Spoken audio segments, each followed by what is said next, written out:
Bueno, bienvenidos una vez más a una clase de Healthseeker, espero que os esté gustando el curso. Vamos a hacer este módulo de farmacología. He pensado mucho en cómo podía hacer este módulo, porque se trata de algo que es muy teórico, es muy pesado, entonces a mí me gustaría comprimirlo todo y hacerlo más a nivel usuario, más ameno para que vosotros podáis sacar algo en práctica. Práctico. Siempre os voy a dar un pelín de teoría, ¿vale? Y después lo que vamos a hacer es un mini taller de nada, son solamente un minuto, unos segundos para ver qué es lo ideal que debería contener un botiquín de casa, ¿vale? Y un botiquín de casa, aparte que también os podéis llevar tanto en el coche como de vacaciones, al trabajo, etcétera, siempre con vosotros. Entonces, bueno, hablando de farmacología, tal cual propiamente dicha, lo que intenta estudiar la farmacología a nivel práctico, a nivel en enfermería, es lo que se llaman conseguir los 5 correctos. Esos 5 correctos se tratan simplemente de administrar, en primer lugar, el fármaco correcto, administrar al paciente correcto, a la persona correcta, administrar la dosis correcta, la hora correcta y por último por la vía correcta. Que así a grosso modo os puede parecer algo muy sencillo, muy simple, pero bueno, os puede parecer mentira las cosas que se pueden llegar a ver trabajando en ámbito hospitalario. Desde administración oral de un supositorio, incluso viceversa, ¿vale? Entonces, bueno, se trata de esos 5 correctos que se tienen que intentar conseguir siempre. Luego, ¿qué más vamos a ver en farmacología? Pues es importante, por ejemplo, qué tipos de medicamentos nos podemos encontrar. Hay varios tipos. Primero, los curativos, lo que hacen los curativos es suprimir lo que es la causa de la enfermedad. Estos, por ejemplo, pueden ser los antibióticos, que son los que matan la vida, ¿vale? También tenemos los sintomáticos o supresivos, por llamarlo de otra manera. Estos no curan la enfermedad, pero sí que suprimen los síntomas. Pueden ser, por ejemplo, los analgésicos. El paracetamol es un analgésico, el nolotil. Estos medicamentos lo que hacen es aliviar el dolor, pero no nos quitan la causa del dolor como haría un curativo, por ejemplo. Luego, por otro lado, tenemos los preventivos. Estos lo que hacen es prevenir las enfermedades y en general todos los procesos no deseados para el cuerpo, porque lo que hacen es prevenir que, por ejemplo, podrían ser las vacunas o los anticonceptivos también, ¿vale? También los anticonceptivos están dentro de este grupo preventivo. Y luego están los sustitutivos. Estos lo que hacen es reemplazar, ¿vale? Un metabolito, lo que se llama un metabolito, que es lo que el metabolito es lo que el organismo, perdón, debe producir, como sería el caso de la insulina. La insulina es un sustitutivo de la propia insulina que genera el páncreas, ¿vale? Esto a nivel general, ¿vale? No os centréis mucho en ello. Yo quiero que lo conozcáis porque como buscadores de la salud que quiero que seáis en un futuro, como mínimo tengáis ciertas pinceladas de conocimiento referente a la farmacología. Como por ejemplo también la fuente de obtención del fármaco, de dónde proviene ese fármaco que nosotros al final ingerimos. Pues pueden ser por fuentes naturales, como pueden ser minerales, vegetales, animales o de otros microorganismos. Fijaos que he dicho minerales, también hay ciertos fármacos que contienen piezas de mineral, ¿vale? Artificiales, como puede ser mediante síntesis en un laboratorio o por una recombinación genética de ciertas moléculas, ¿vale? O semisintética. Los semisintéticos lo que hacen es una combinación entre artificiales y naturales, ¿vale? Eh, Vamos a ver ahora, en farmacología, hay dos grandes estudios, ¿vale? Son muy importantes en enfermería, por ejemplo, que uno es la farmacocinética y el otro la farmacodinámica. En el caso de la farmacocinética, se trata de cómo se mueve ese medicamento por dentro del cuerpo, desde que lo ingerimos hasta que lo eliminamos. Simplemente son 4 pasos que generalmente sigue un medicamento, que es, una vez lo hemos ingerido, se absorbe por el organismo, se distribuye por todo el organismo, atacando las células diana en concreto y actuando allí donde debe actuar. Después el resto se metaboliza, el cuerpo lo empieza a eliminar, lo empieza a separar esas moléculas para finalmente ser eliminado, ¿vale?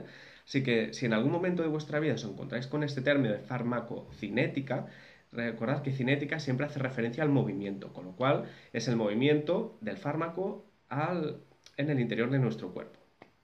El otro grande bloque es la farmacodinámica. Este lo que hace se centra más en el mecanismo de acción, cómo actúa dentro de nuestro cuerpo y qué efectos produce, tanto deseables, curativos, de prevención, etcétera, como indeseables, que serían los efectos secundarios, ¿vale? Entonces, creo que de referente a farmacología, poco más vamos a ver. Ahora vamos a pasar directamente al taller práctico para ver cómo vamos a organizar ese botiquín y qué cosas interesantes podemos meter dentro de nuestro botiquín. Bueno, vamos ahora con el minicurso de hacerte tu propio botiquín en casa y cómo tenerlo cuidado y mantenido. En primer lugar, vamos a decidir dónde vamos a colocar nuestro botiquín. Normalmente muchos de vosotros, por las fotos que me habéis enviado, lo tenéis en cajas, en armarios, en bolsas, etc. Yo pienso que lo mejor puede ser algo parecido a esto. Se trata de una bolsita en la que está todo lo que es el material que va a contener el botiquín. En mi caso yo he escogido una bolsa por varias razones. Primero, porque me lo puedo llevar a cualquier parte. Si yo me voy de casa, no tengo que vaciar el botiquín ni llevármelo uno a uno. Tampoco necesito tener un botiquín suplementario en el coche o allí en el sitio donde voy a tener. O simplemente no necesito preguntar si allí donde voy tienen botiquín, servicio de farmacia, etc. Yo tengo todo lo que creo que voy a necesitar en una bolsa y lo puedo tener en un armario o lo puedo tener en el cuarto de baño, etc., en cualquier lado de la casa. Y lo más cómodo de la bolsa es que es llevable a cualquier parte, ¿vale? Por eso pienso yo que lo mejor sería una bolsita de este estilo, con su cremallera para abrir, cerrar y llevártelo donde necesites. El único inconveniente que yo le veo a la bolsa es que, a no ser que la bolsa tenga ciertos compartimentos, el contenido que vais a tener dentro del botiquín va a quedar bastante desorganizado, ¿vale? Sobre todo si tenéis muchas cosas. Yo tengo aquí el mío y tengo muchas cosas, pero yo qué sé, hay cosas más pequeñitas, como por ejemplo ciertas pastillas, ¿no? Como el Fluimucil, por ejemplo, en este caso, que las tengo sueltas y me quedan abajo del todo y tengo que rebuscar un poquito. Lo malo de esto es que no vas a saber muchas veces si te falta algún medicamento, si te falta algo, lo has agotado o no, ¿vale? Por eso, si escogéis por hacerlo en una bolsita, tenéis que llevar sobre todo un buen control de lo que tenéis dentro. Otras opciones, pues igual que me habéis enviado las fotos, he visto pequeñas cajitas con bolsas o pequeños armarios, pienso que eso está muy bien. Lo que también en la bolsa te permite reorganizar ese armario donde tienes más cosas que el botiquín, a lo mejor, ¿no? Porque solo cambiando la bolsa de sitio puedes reorganizar un poco tu armario y no hace falta que vayas moviendo medicación por medicación o objeto por objeto.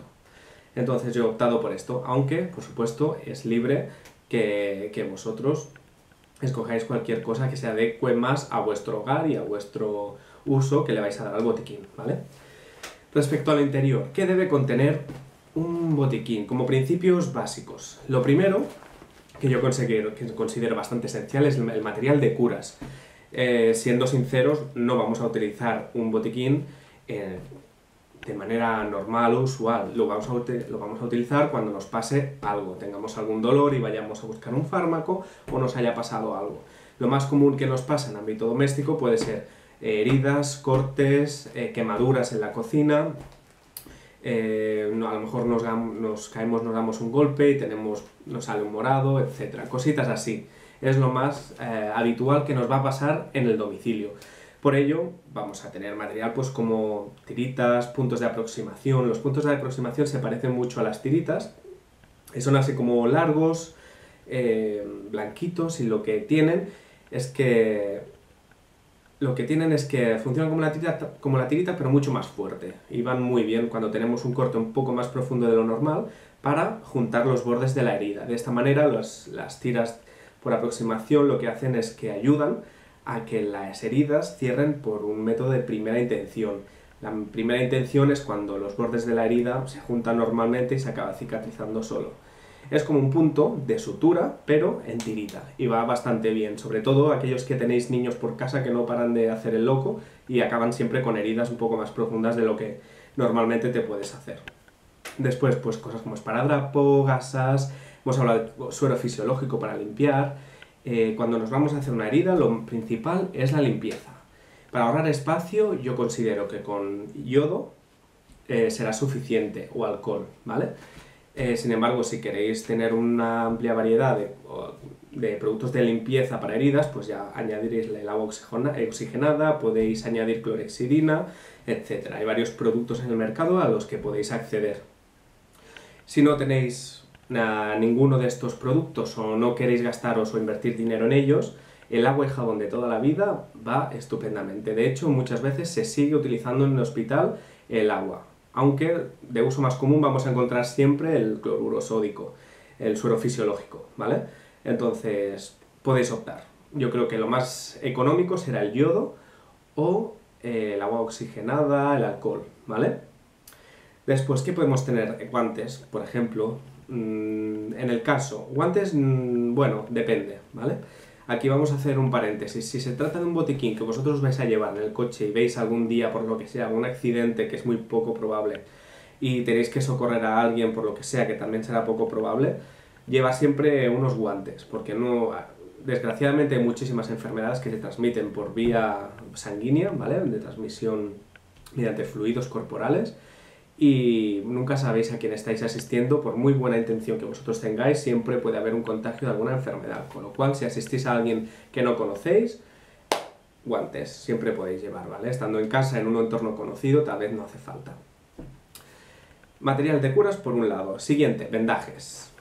Será común también la necesidad de algún vendaje, ya sea porque alguien se tuerce un tobillo, porque os hacéis una quemadura y os necesitáis aguantar un poco de crema protectora o un poco de crema para quemaduras en la piel, pues con un vendaje y unas gasitas será estupendo, ¿vale? Eso es bastante imprescindible en un botiquín. Y además, si en el caso de que se os acabaran las tiritas, que es poco probable también porque en las cajas hay bastantes y además recortables a muchos tamaños, el vendaje os hará de tirita con una pequeña gasa. Os ponéis un pequeño vendaje y os hará de tirita, ¿vale? En estos recursos. También, medicamentos. Lo más típico que podéis encontrar en un botiquín de medicamentos son los analgésicos, principalmente para el dolor. Analgésicos, antiinflamatorios, pomadas, productos para limpiar, como hemos hablado antes, antieméticos, que son los que te tomas cuando tienes náuseas, etc. Eso como principal. Luego aparte tendréis los que cada uno os corresponda. Si eres una persona alérgica, pues tendrás un antihistamínico en el botiquín. O si tienes rinitis alérgica, pues tendréis un spray para la nariz. O si eres asmático, un Ventolin, por ejemplo. O sea lo que sea. Luego aparte, cada persona ya tendrá un poco más individualizado lo que es la medicación que va a tomar en el botiquín. Lo más importante de la medicación dentro del botiquín es vigilar y controlar que esta medicación esté activa, quiere decir que no esté caducada. ¿Qué pasa cuando nosotros nos tomamos una medicación caducada? Por una parte, disminuyen los efectos curativos. Por otra parte, aumentan los efectos negativos. Aquellas contraindicaciones que podemos tener es más probable que tengamos alguna de ellas, ¿vale? Son los dos principales motivos por el que nosotros debemos desechar todos aquellos medicamentos que estén caducados. Y como tercera parte podemos decir que es más probable que suframos efectos adversos que no están prescritos. Es decir, un medicamento, al ser un producto químico, un producto químico para ingerir o para tomar, para meter dentro del cuerpo, en cualquier caso, fuera de plazo, ¿vale? Digamos que ha caducado, es más probable que nos produzca en nosotros un cierto tipo de toxicidad o cierto tipo de efectos secundarios que no están contemplados en los que ya están previstos, ¿vale?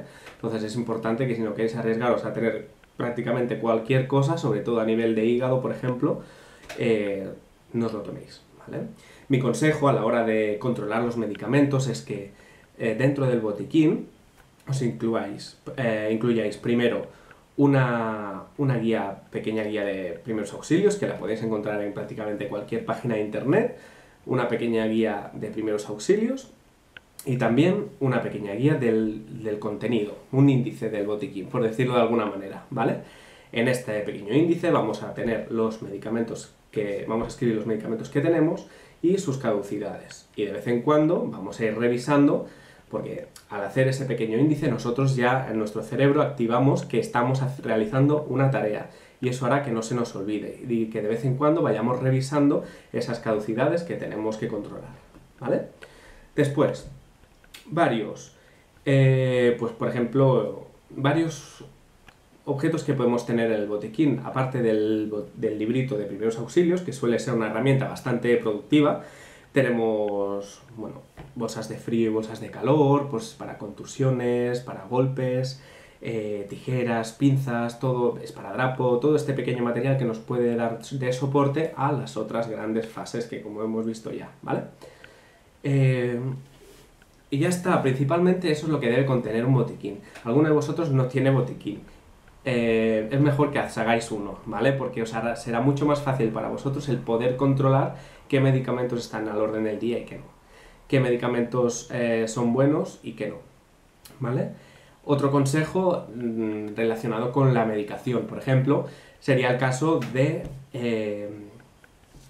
cuando pongáis la medicación que tenéis y cuando caduca en ese pequeño índice, os podéis poner al lado para qué se utiliza, ¿vale? Porque así, si un día viene alguien externo que se queda a dormir en casa o lo que sea y necesita cualquier cosa o vosotros necesitáis algo y debe acceder a vuestro botiquín, de paso habrá una pequeña información para que se sepa para qué es cada cosa, ¿vale? Estos son pequeños tips que os puedo dar, aunque al final el botiquín será bastante personal. Os lo dejo a vosotros, sin embargo, yo creo que esta información es bastante útil. Cuando hablamos de medicamentos, lo más seguro es que los que tengamos sean analgésicos, porque nosotros acudimos a los medicamentos cuando tenemos dolor.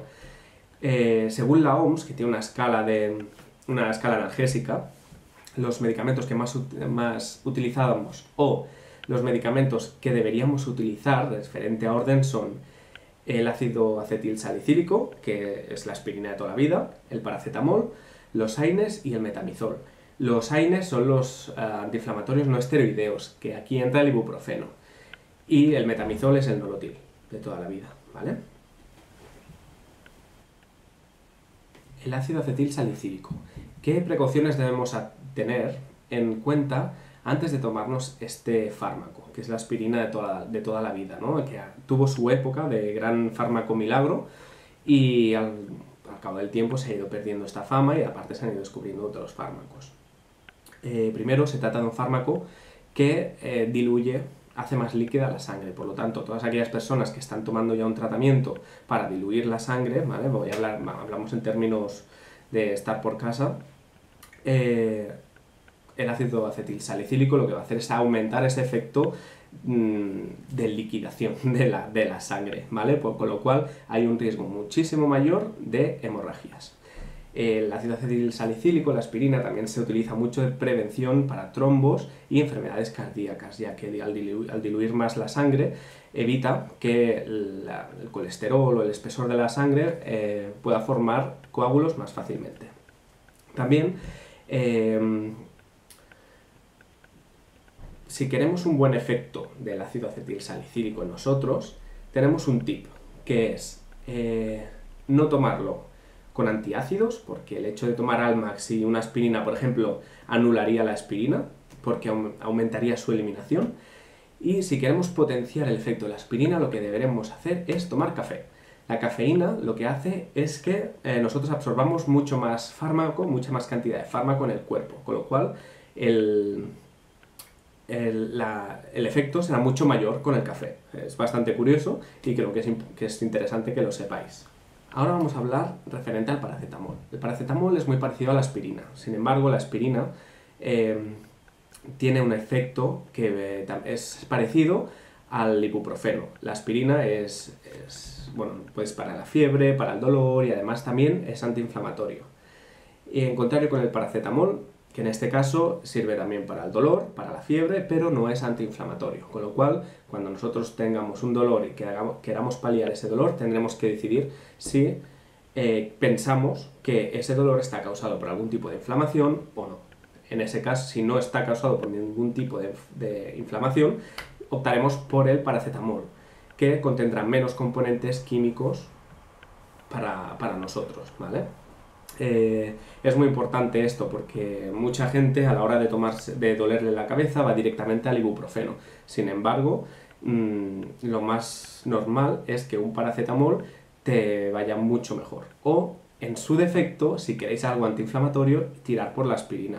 El ibuprofeno yo siempre lo aconsejo como último recurso, ¿vale? Y además, bueno, y luego hablaremos del ibuprofeno un poco más distendidamente, pero la diferencia entre el paracetamol, en resumen, entre paracetamol y aspirina es que el paracetamol no es antiinflamatorio, pero el tipo de dolor que curan los dos es muy semejante, ¿vale? Bueno, el esperado ibuprofeno. Hay estudios recientes que dicen que el ibuprofeno causa puede afectar a tantas partes del cuerpo que se está pensando incluso retirar del hospital. Yo, por ejemplo, trabajo en el Hospital Joan 23 y allí conozco estudios que se estaban haciendo y al final se ha decidido empezar a retirar este fármaco de los hospitales. Obviamente el uso que nosotros le vamos a dar al ibuprofeno en casa no es el mismo que se le puede dar a un enfermo que está ingresado a un hospital y tal vez lo necesita cada día. Sin embargo, sí que es verdad que al ser un elemento químico nos puede ir afectando poco a poco. El ibuprofeno se usa para lo mismo que para la aspirina, aunque mucha gente no lo sepa. Es antipirético, bueno, sirve para la fiebre, sirve para el dolor y sirve para las inflamaciones, ¿vale? Y además lo que cura o calma es el mismo tipo de dolor que la aspirina. Es un tipo de dolor entre suave y medio, ¿vale? Para dolores ya más agudos se utiliza otro tipo de medicación, como puede ser el metamizol o ya vamos a tirar hacia los mórficos, por ejemplo. Para un simple dolor de cabeza yo recomiendo la aspirina si es de origen inflamatorio o el paracetamol si no es de origen inflamatorio. Y ante la duda, tomaos la aspirina y seguro que tratará las dos cosas, ¿vale? Pero si intentáis averiguarlo, muchísimo mejor. El ibuprofeno puede provocar el ibuprofeno puede provocar efectos secundarios a nivel de prácticamente todo el organismo, a nivel circulatorio, a nivel cutáneo, ocular, a nivel hepático, a nivel intestinal y gastrointestinal, a nivel de los riñones, nefrotoxicidad, puede alteración en los colores, un montón. Puede afectar a la memoria. Bueno, es que si os leéis el prospecto del ibuprofeno se pondría la piel de gallina, vamos. Es el fármaco que puede afectar más de manera sistémica a todo el cuerpo, ¿vale? Como efecto secundario. Por eso yo siempre recomiendo cuanto menos utilizarlo mejor. Yo mismo he sido y soy usuario del ibuprofeno porque tengo cierto tipo de migrañas de origen inflamatorio que necesito, y además al ser asmático no puedo tomar la aspirina, que es una contraindicación, con lo cual estoy un poco obligado a utilizar el ibuprofeno. Sin embargo, lo utilizo cuanto menos mejor, y yo lo recomiendo así también, ¿vale?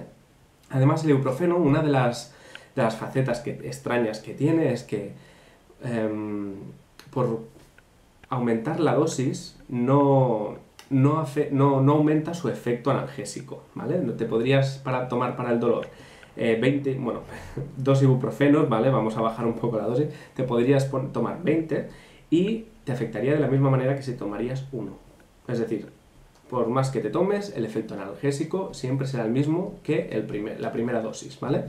Lo que sí que aumentando la dosis, es el efecto antiinflamatorio, pero al mismo tiempo la toxicidad del fármaco, ¿vale? Es un fármaco que a grandes dosis, a sobredosis, puede ser bastante letal. Vosotros pensaréis, sí, como todos los fármacos, sí, todos en sobredosis son letales prácticamente porque son productos químicos, pero el ibuprofeno muchísimo más. Entonces, si os tenéis mucho dolor de cabeza, os tomáis un ibuprofeno y no se os pasa, no os volváis a tomar otro porque será exactamente lo mismo. Optar por otro tipo de fármaco, o por la aspirina o por el paracetamol, ¿vale? Bueno, vamos ahora con este pequeño tip de medicamentos y cómo utilizarlos con confianza, ¿vale? ¿Qué necesitamos preguntarnos a nosotros mismos para que una medicación nos dé confianza? Primero, ¿qué nos vamos a preguntar? Se trata de qué medicina es, qué es lo que tenemos entre las manos, qué nos vamos a tomar, ¿vale? Después miraremos por qué nos la vamos a tomar, ¿vale? Tercero, ¿qué efectos secundarios o qué efectos me podría dar esta medicación? o me podría dar somnolencia a la hora de conducir, por ejemplo. Hay muchos antihistamínicos que lo producen. Esto nos tendremos que preguntar también. ¿Cuándo y cómo me la tengo que tomar? ¿Qué cantidad debo tomarme y durante cuánto tiempo? Son 6 preguntas que debemos investigar un poquito, ¿vale?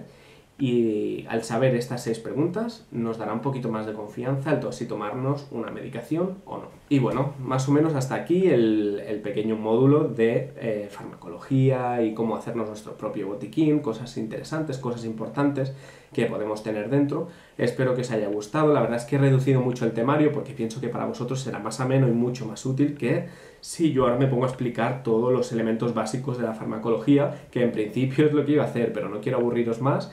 Y seguro que estáis deseando pasar a la parte energética y la parte de plantas medicinales, que será la siguiente.